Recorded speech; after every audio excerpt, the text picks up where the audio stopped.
क्या आपने कभी सोचा कि लाहौर की गर्मी और मरी की ठंडक में इतना फर्क क्यों होता है, जबकि दोनों पाकिस्तान में ही हैं? क्या सूरज की किरणें हर जगह एक जैसी ताकत रखती हैं? क्या समंदर की हवाएं वाकई गर्मी को कम कर सकती हैं? और आखिर वो क्या राज है जो रात को सहरा को यख बस्ता बना देता है, जब दिन में वहां तपिश नाकाबिले बर्दाश्त होती है? क्या बादल सिर्फ बारिश के लिए होते हैं, या वो हमारी जमीन की हरारत को कैद भी करते हैं? ये सब कुछ सिर्फ मौसम नहीं, बल्कि एक पेचीदा कहानी है क्लाइमेट की, जिसमें किरदार हैं सूरज, समंदर, पहाड़, बादल और खुद जमीन का झुकाव। तो आपके ख्याल में पाकिस्तान का सबसे मुतवाजिन मौसम किस शहर में होता है? अस्सलाम वालेकुम, मैं हूं अली अहमद। चलिए आज का सबक शुरू करते हैं। आज हम एक निहायत अहम और दिलचस्प मौजू पर बात करेंगे, जो वेदर और क्लाइमेट की तारीफ और इन दोनों के दरमियान फ़र्क से मुतल्लिक है। वेदर से मुराद रोज़मर्रा के टेम्परेचर और प्रेसिपिटेशन की तब्दीलियां होती हैं, जबकि क्लाइमेट एक ऐसी इस्तिलाह है जो किसी इलाके में तवील अरसे, मसलन 30 ईयर्स के एवरेज एटमॉस्फेरिक कंडीशंस को जाहिर करती है। हम ये भी समझेंगे कि टेम्परेचर दर्जा हरारत की पैमाइश को कहते हैं, जबकि प्रेसिपिटेशन से मुराद वो बारिश या बर्फ है जो जमीन पर गिरती है। ये बात जहन नशीन रखना जरूरी है कि सन का एंगल या जाविया भी क्लाइमेट पर गहरा असर डालता है। मसलन जब अक्वा नॉक्स के दौरान जमीन की टिल्ट कम होती है, तो मॉस्को जैसे इलाकों में टेम्परेचर निस्बतन कम होता है बनिस्बत लाहौर जैसे शहरों के। अक्वा नॉक्स वो वक्त होता है जब दिन और रात बराबर होते हैं, यानी दिन का दौरानिया और रात का दौरानिया बराबर होता है। इस तस्वीर में देखें कि सूरज की रोशनी हमारी जमीन पर कैसे पड़ती है। जो रोशनी सीधी जमीन के बीच में पड़ती है, वो कम फासला तय करती है और एक छोटे से इलाके पर ज्यादा गर्मी देती है, इसलिए वहां ज्यादा गर्मी होती है। लेकिन जो रोशनी तिरछी होकर जमीन के किनारों पर पड़ती है, वो ज्यादा फासला तय करती है और बड़े इलाके पर फैल जाती है, इसलिए वहां गर्मी कम होती है। तस्वीर में बी सीधी रोशनी को दिखा रहा है, जो कम फासला तय करके छोटे इलाके को गर्म कर रही है, और ए तिरछी रोशनी को दिखा रहा है, जो लंबा फासला तय करके बड़े इलाके को गर्म कर रही है। पोलर रीजियंस यानी कुतबी इलाकों में जहां सोलर रेडिएशन दूर से आती है, वहां का टेम्परेचर कम होता है, जबकि इक्वेटर यानी खते इस्तवा के करीब वाले इलाकों में जहां सोलर रेडिएशन ज्यादा कॉन्सेंट्रेटेड होती है, वहां टेम्परेचर बुलंद होता है। अब अगर हम पाकिस्तान की बात करें, जो सब ट्रॉपिकल यानी सब ट्रॉपिकल जोन में वाक़ है, तो यहाँ इंटेंस सोलर रेडिएशन महदूद इलाके पर मरकूज होती है, जिसके बाइस अमूमी तौर पर टेम्परेचर ज्यादा होता है। मसलन फैसलाबाद के मुकाबले में हैदराबाद में टेम्परेचर कदरे कम हो सकता है, लेकिन ये याद रखना ज़रूरी है कि हर इलाके का अपना क्लाइमेट होता है, जो मुख्तलिफ अवामिल की बुनियाद पर तश्कील पाता है। क्या आपने कभी गौर किया है कि बड़ी वाटर बॉडी हमारे माहौल पर किस तरह असरअंदाज होती है? Influence of large water bodies वाकई बहुत दिलचस्प है, क्योंकि वाटर की हाई स्पेसिफिक हीट कैपेसिटी होती है, यानी पानी को टेम्परेचर बढ़ाने के लिए जमीन के मुकाबले में ज्यादा हीट अब्जॉर्ब करनी पड़ती है। जब लैंड पर हीट तेजी से इंक्रीज होती है, तो वहां का माहौल जल्द गर्म हो जाता है, क्योंकि लैंड जल्दी गर्म हो जाती है। इसी वजह से लैंड के ऊपर मौजूद एयर भी हीट एब्जॉर्ब कर लेती है, और इस अमल से वो कम डेंस हो जाती है। ये हॉट एयर ऊपर की तरफ उठती है, जिसके नतीजे में वहां लो प्रेशर एरिया पैदा हो जाता है। अब अगर हम सी की तरफ नजर डालें, तो पानी कंपैरेटिवली कम हीट एब्जॉर्ब करता है, और उसके ऊपर की मॉइस्ट एयर इतनी ज्यादा गर्म नहीं होती, जिसकी वजह से वो ज्यादा डेंस रहती है। इसीलिए सी के ऊपर एक हाई प्रेशर एरिया कायम रहता है। आप सोच रहे होंगे कि विंड किस तरह मूव करती है। विंड हमेशा हाई प्रेशर एरिया से लो प्रेशर एरिया की तरफ फ्लो करती है, लिहाजा इस सिनारियो में विंड सी से लैंड की तरफ ब्लो करती है, और हम इस प्रोसेस को सी ब्रीज कहते हैं। ये ब्रीज ना सिर्फ कूल होती है, बल्कि मॉइस्ट भी होती है। इस तस्वीर में देखें कि समंदर के किनारे दिन के वक्त क्या होता है। सूरज की गर्मी से जमीन जल्दी गर्म हो जाती है, और जमीन के ऊपर की हवा भी गर्म होकर हल्की हो जाती है। ये गर्म हवा ऊपर उठती है। समंदर देर से गर्म होता है, इसलिए समंदर के ऊपर की हवा ठंडी रहती है। ये ठंडी हवा जमीन की तरफ चलती है, ताकि गर्म हवा की जगह ले सके। इस तरह समंदर की तरफ से ठंडी हवा दिन में जमीन की तरफ आती है, जिसे समंदरी हवा कहते हैं। रात के वक्त जब कोई सोलर रेडिएशन मौजूद नहीं होती, जमीन तेजी से अपनी हरारत खो देती है, और उसकी सतह के ऊपर मौजूद एयर ठंडी और ज्यादा डेंस हो जाती है। दूसरी जानिब समंदर अपनी हरारत को बरकरार रखता है, और उसके ऊपर की एयर अमूमी तौर पर गर्म और कम कसीफ रहती है। लिहाजा लैंड ब्रीज उस वक्त पैदा होती है जब हवा जमीन से समंदर की तरफ चलती है। यह तस्वीर रात के वक्त समंदर की तरफ से जमीन की तरफ चलने वाली हवा को जाहिर कर रही है। समंदर की निस्बत जमीन तेजी से ठंडी हो जाती है, जिसकी वजह से जमीन के ऊपर की हवा ठंडी और भारी हो जाती है। ये ठंडी हवा समंदर की तरफ हरकत करती है, जबकि समंदर के ऊपर की निस्बतन गर्म हवा ऊपर उठती है और फिर जमीन की तरफ वापस आती है। इस तरह रात के वक्त समंदर की तरफ से ठंडी हवा जमीन की तरफ चलती है। ड्यूरिंग समर्स, जब लैंड की सतह अरेबियन सी के मुकाबले में कहीं ज्यादा गर्म हो जाती है तो कन्वेक्शन करंट्स ऑफ एयर बनने लगती हैं। कन्वेक्शन करंट्स ऑफ एयर का मतलब है वो हवा की हरकत जो गर्म होने पर ऊपर की तरफ उठती हैं और ठंडी होने पर नीचे की तरफ आती हैं। ऐसे में समुद्र से ठंडी हवा जमीन की तरफ आती है जो दर्जाए हरारत का तवाजुन कायम रखती है। उसके नतीजे में समर्स निस्बतन ठंडे महसूस होते हैं, वरना अगर समंदर का असर ना होता तो गर्मी कहीं ज्यादा शदीद होती। सर्दियों के दौरान भी समंदर अपनी हरारत बरकरार रखता है, जबकि कोस्टल इलाकों की ठंडी हवा समंदर की तरफ हरकत करती है। उसी वक्त कोस्टल इलाकों में लो प्रेशर बनता है क्योंकि राइजिंग एयर वहां दबाव को कम कर देती है। इस कम दबाव को पूरा करने के लिए इंटीरियर सिंध और पंजाब से ड्राई वार्म एयर कोस्टल इलाकों की जानिब आती है। यूं विंटर्स भी इतने सख्त महसूस नहीं होते जितने के बगैर समंदर के होते हैं।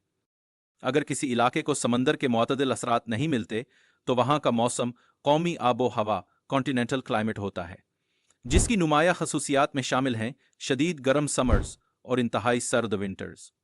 यूजुअली नॉट ऑलवेज ऐसे कॉन्टिनेंटल क्लाइमेट वाले इलाकों में रेनफॉल ज्यादातर विंटर्स में होती है। अल्टीट्यूड भी किसी इलाके के एवरेज टेम्परेचर्स पर नुमाया असर डालती है। सोलर रेडिएशन एक शॉर्ट वेवलेंथ रेडिएशन होती है जो जब एटमॉस्फेयर में दाखिल होती है तो उसे बराह रास्त हीट नहीं करती। उसकी वजह यह है कि air particles, gases and water vapours इस रेडिएशन को मुअस्सर तरीके से एब्जॉर्ब नहीं कर पाते, बल्कि एटमॉस्फेयर को नीचे से हीट किया जाता है, यानी जमीन की सरफेस से खारिज होने वाली लॉन्ग वेव रेडिएशन के जरिए जमीन की सतह पर आने वाली शॉर्ट वेवलेंथ रेडिएशन को रिफ्लेक्ट करता है एज लॉन्ग वेवलेंथ रेडिएशन, जो गैस मॉलिक्यूल्स और वाटर वेपर्स के जरिए ज्यादा मुअस्सर अंदाज में अब्जॉर्ब होती है। जैसे जैसे एल्टीट्यूड बढ़ती है एटमॉस्फेयर का टेम्परेचर कम होता जाता है। उसकी एक बड़ी वजह यह है कि शॉर्ट वेवलेंथ रेडिएशन को हाई अल्टीट्यूड एरियाज तक पहुंचने के लिए कई एयर पार्टिकल से गुजरना पड़ता है। मजीद बरा एल्टीट्यूड बढ़ने के साथ साथ एटमॉस्फेयर का वॉल्यूम भी घट जाता है, यानी एयर हल्की और पतली हो जाती है, जिससे गैस मॉलिक्यूल्स और वाटर वेपर्स की मिकदार कम हो जाती है जो लॉन्ग वेवलेंथ रेडिएशन अब्जॉर्ब कर सकें।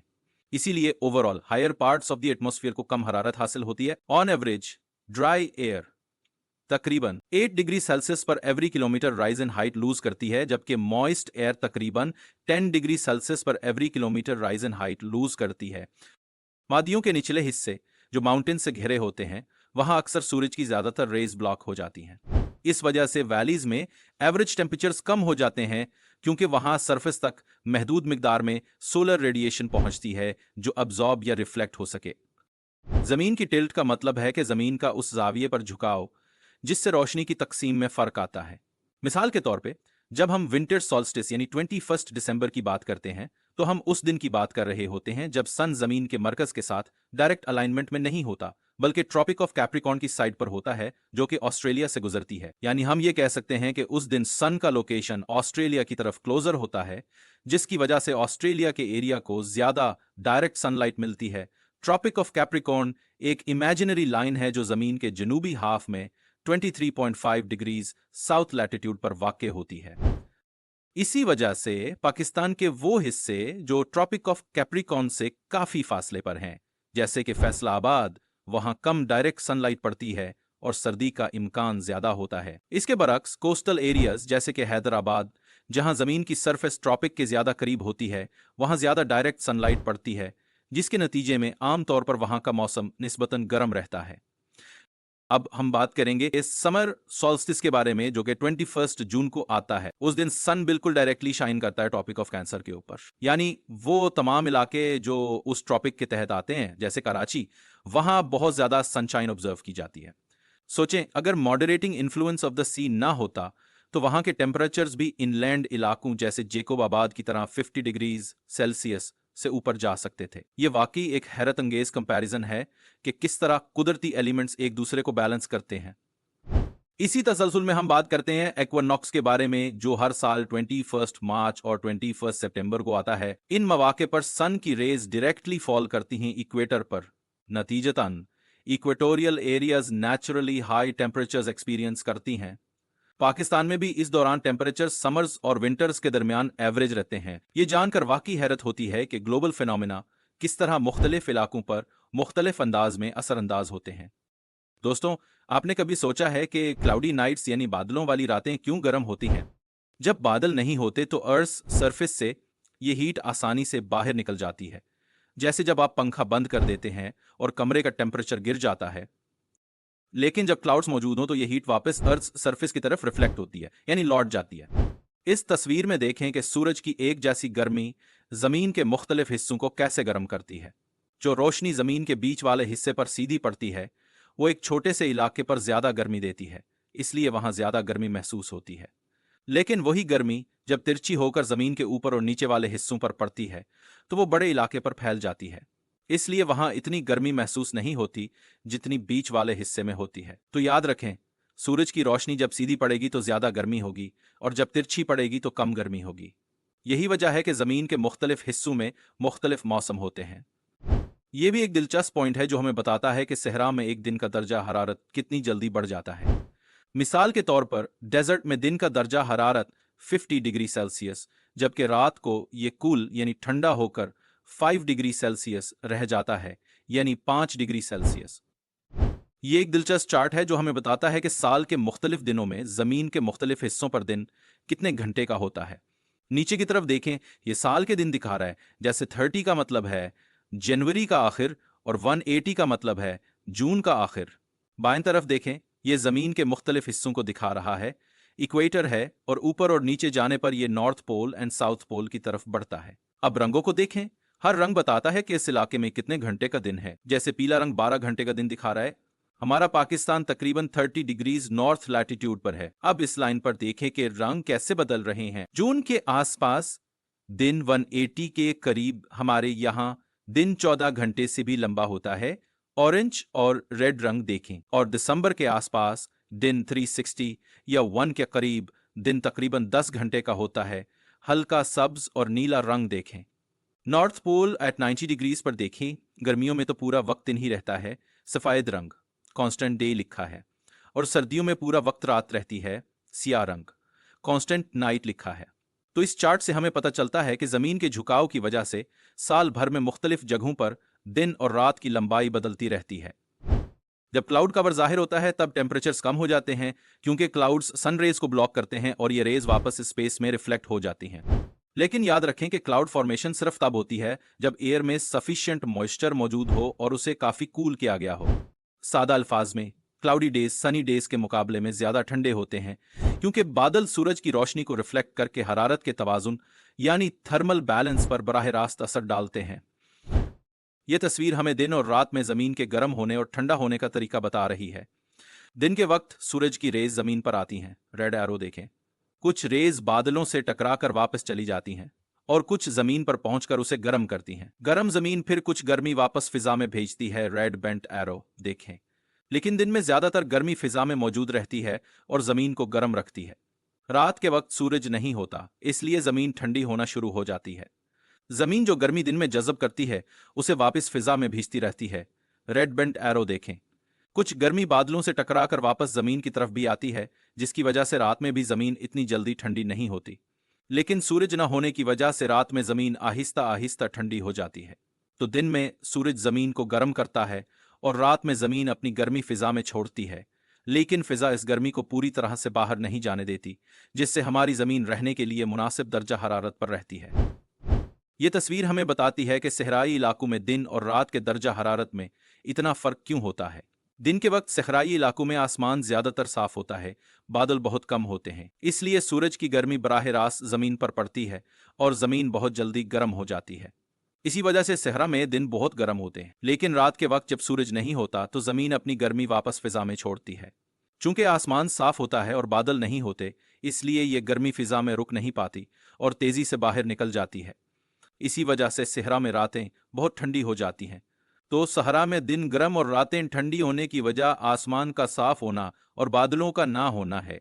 बादल गर्मी को रोक कर रखते हैं और जब वो नहीं होते तो गर्मी जल्दी अंदर आती है और जल्दी बाहर चली जाती है। इस मौजू में हमने जिन टॉपिक्स पर बात की उनका खुलासा देखते हैं। आज का सबक हमें वेदर, क्लाइमेट, टेम्परेचर, प्रेसिपिटेशन जैसे बुनियादी साइंटिफिक टर्म्स के बारे में बताता है। हमने समझा कि वेदर रोजाना के टेम्परेचर और बारिश की तब्दीलियां हैं, जबकि क्लाइमेट एक तवील अरसे जैसे 30 साल के एवरेज एटमॉस्फेरिक कंडीशंस को जाहिर करता है। इसके अलावा सन के एंगल, इक्विनॉक्स और अर्थ की टिल्ट जैसे फैक्टर्स भी लोकल वेदर को मुतासिर करते हैं। हमने ये भी देखा कि लार्ज वाटर बॉडीज जैसे समंदर की मौजूदगी किस तरह टेम्परेचर को मॉडरेट करती है, यानी लैंड ब्रीज और सी ब्रीज का अमल कोस्टल एरियाज में टेम्परेचर को मुतवाजन रखता है। उसके अलावा एल्टीट्यूड और वैली जैसे जियोग्राफिक फैक्टर्स भी टेम्परेचर पर असरअंदाज होते हैं। लास्टली, क्लाउड्स का किरदार भी निहायत अहम है। क्लाउड्स ट्रैप्ड हीट को रिटेन रखते हैं और क्लियर स्काई नाइट्स में हीट तेजी से रेडिएट हो जाती है, जिससे डे और नाइट में एक्सट्रीम टेम्परेचर डिफरेंसेस देखने को मिलते हैं। ओवरऑल ये तमाम सीओ स्टेप्स हमें बताते हैं कि कैसे नेचुरल प्रोसेसेस और अर्थ की पोजीशनिंग वेदर पैटर्न्स को डिफाइन करते हैं। क्वेश्चन 1, मौसम से क्या मुराद है? A, daily weather, B, long term average, C, temperature only, D, sun position. Answer 1, option B, long term average. Question 2, कौन सा अमल साहिली इलाकों के करीब दर्जा हरारत को मुतदिल करने में मदद देता है? A, mountain, B, desert, C, sea breeze, D, valley. Answer 2, option C, sea breeze. Question 3, रात के वक्त बादल हरारत की तकसीम पर क्या असर डालते हैं? A, reflect heat, B, trap heat, C, increase wind, D, remove moisture. Answer 3, option B, trap heat.